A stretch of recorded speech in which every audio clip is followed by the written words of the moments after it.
এই নে তোর টাকা। কি ব্যাপার ভাই, টাকাটা এইভাবে ফেললে কেন? তুই এই যে ভয় পাচ্ছিলি রে, তোর টাকাই মেরে খামানে, তোর টাকা ফেরত দিয়ে দিলাম। ভাই আপনি ওর পর শুধু শুধু রাগ করছেন। এই তোর কান মুখ ঝিড়া ছেড়ে দিবান, যা কিন্তু যা।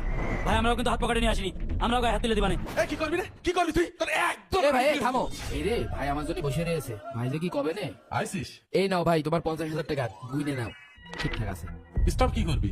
স্টাম্প নিয়ে আইছি, ওই যে 50,000 টাকা দিয়েছি, এখন তো কোনো সাক্ষী নেই, তাই তোমার নাম আর আমার নাম দিয়ে সুন্দর করে এখানে লিখে নিয়ে আইছি। এই নাও, তাহলে স্টাম্পে এই জায়গাটা একটা সই করে দাও। এই তুই আমার ভাই, তোর কাছ থেকে টাকা নিতে হলি আমার স্ট্রং করে নেওয়া লাগবে। ভাই লেখালেখি তেমন কিছু না, এটা একটা ফর্মালিটি। কিটা কখন মরে কিটা কখন বাঁচে একটা কোয়া যায় নাকি? দাও দাও, তুমি একটা ছোট করে একটা সই করে দিলেই আছে, তুমি তো 3 মাসের টাকা দিয়ে দিবা। বুঝলাম, আমি তোর মায়ের পেটের ভাই না হলেও স্বাস্থ্য ভাই, ছোটবেলা থেকে কোলে পিটি করে মানুষ করলাম, এখন সামান্য দুটো টাকা হেস মিলে তুই 50,000 টাকা জন্য স্টাম্প করে নিবি? সারা সব সারা মানুষের সাথে লক্ষ লক্ষ টাকা লেনদেন করেছি, কোনোদিন স্টাম্প করে নিলাম না, আর তুই এই সামান্য ফেদায় 50,000 টাকার জন্য স্টাম্প করে নিচ্ছিস? ভাই আমি তো তোমার ভালোই চাই, ওই জন্য টাকা পয়সার লেনদেনে একটু স্ট্যাম্প করে নিতে চাইলাম। যেহেতু তুমি লেখালেখি পছন্দ করছো না, লিখতে চাচ্ছ না, ঠিক আছে, তাহলে তো আর কিছু করার নেই।